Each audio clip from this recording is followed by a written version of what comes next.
Baik pemirsa yang dirahmati Allah, senang sekali kami ucapkan selamat bagi pemirsa yang baru saja menyaksikan acara ini. Tepat sekali pilihan Anda. Sebab setiap minggunya dalam Selasa dan Rabu selalu memberikan sesuatu yang mengajak kita untuk menjadi orang yang lebih baik lagi. Kalau tadi mungkin pemirsa melihat saya memanggil-manggil di mana Ustadz, alhamdulillah bukan suaranya doang, wujudnya sudah ada. Jadi kita tadi agak jarak jauh Ustadz ya. Kita kayak pemain debus jauh-jauhan. Tapi insya Allah pemirsa bisa bergabung dengan kami di line telepon 02187797.000 atau di 02187798.000. Baik Ustadz, di awal tadi sudah Al-Fakir buka tentang zikir dan keutamaannya Ustadz. Lalu kaitannya dengan sedekah ini apa Ustadz? Ya. Yang pertama ya, tentu saja kita sangat paham dengan satu firman Allah. Ala bidzikrillah tatmainnul qulub.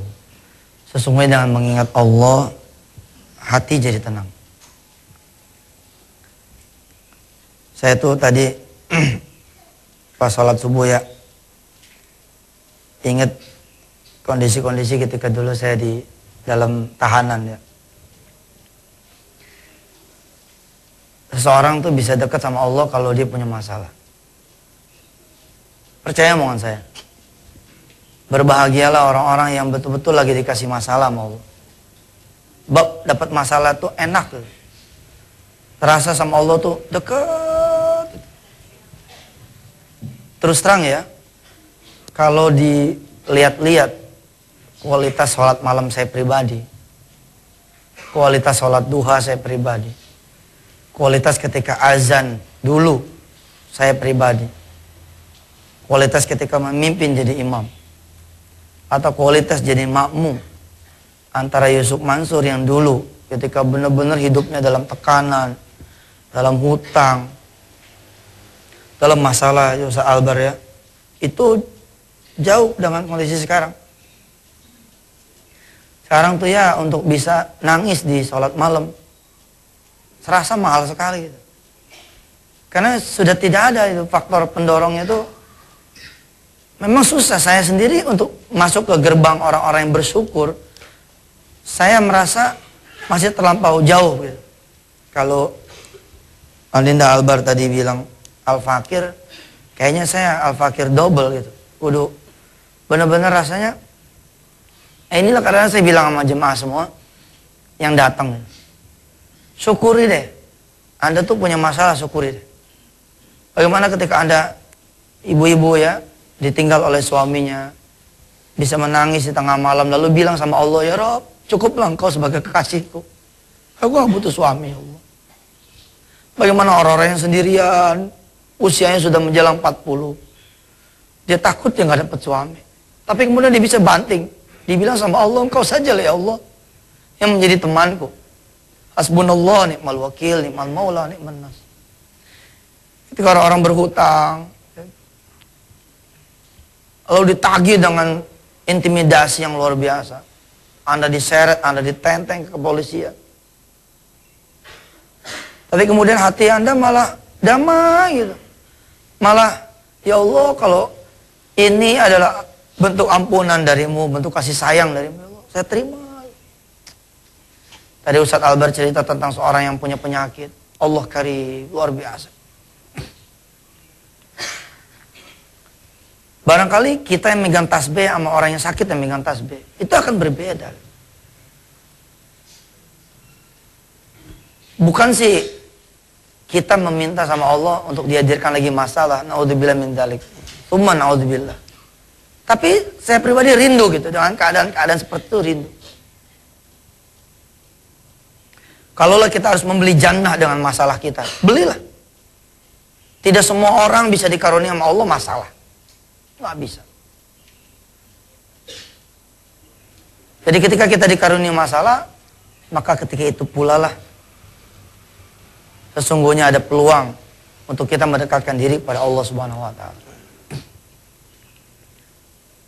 Ingat, saya dulu berdendang itu kalau di dalam penjara dulu. Rabbana Ya Rabbana zalamna anfusana wa illam taghfir lana wa tarhamna lanakunanna minal khasirin. Itu sekalimat itu saja. Itu beda ketika diucapkan di luar penjara tuh lain. Bagaimana saya tuh masih terasa anginnya, baunya. Ketika kemudian azan ya, sambil kaki gemetar. Kita azan nih. Di depan kita mic. Kita azan nih. Allahu Akbar. Allahu Akbar. Tuh yang nama air mata sudah nggak terbendung. Ya kan sensitif ya. Orang kalau lagi masalah kan sensitif. Apalagi saya alhamdulillah dikarunia Allah knowing about something. Tahu tentang sesuatu. Ketika kita menyebut Allahu Akbar, Allah Maha Besar. Dan kita berhadapan dengan kalimat itu. Dan kita lantunkan itu. Lalu kita tanya dengan masalah kita. Ya Allah, kalau Engkau Maha Besar, siang ini saya akan ada urusan begini, saya akan ada begini. Pernah itu ada satu masjid melarang saya azan. Kenapa? Karena kelamaan. Begitu azan Allahu Akbar, berhenti dulu. Kita nangis nggak berhenti-berhenti, kita seka, baru lanjut lagi. Allahu Akbar, Allahu Akbar, nangis lagi. Iya kelamaan orang untuk sholat. Akhirnya begitu saya mau azan lagi, dia udah deh nggak usah azan, kelamaan. Ketika bertemu dengan statement kalimat asyhadu alla ilaha illallah, nanya terus. Ala bidzikrillah tatmainnul qulub. Ingat Allah, hati jadi tenang. Saya dulu punya kertas doa. Isinya kurang lebih 7 lembar, kertas folio. Hanya menjabarkan gini doang. La ilaha illallah, tidak ada Tuhan selain Engkau yang bisa membebaskan saya di penjara. La ilaha illallah, tidak ada Tuhan selain Engkau yang bisa melunasi utang saya. La ilaha illallah, tidak ada Tuhan selain Engkau. Kemanapun cari duit, balik berpulang pada Engkau. La ilaha illallah, tidak ada Tuhan selain Engkau yang maha memanjangkan umur saya. La ilaha illallah. Ternyata la ilaha illallah itu saja 7 lembar masih kurang. Sampai urusan-urusannya kecil. La ilaha illallah, tidak ada Tuhan selain Engkau ya Allah yang mempertemukan saya dengan orang tua saya. La ilaha illallah, tidak ada Engkau, tidak ada Tuhan selain Engkau ya Allah yang menakdirkan hidup saya baik setelah ini.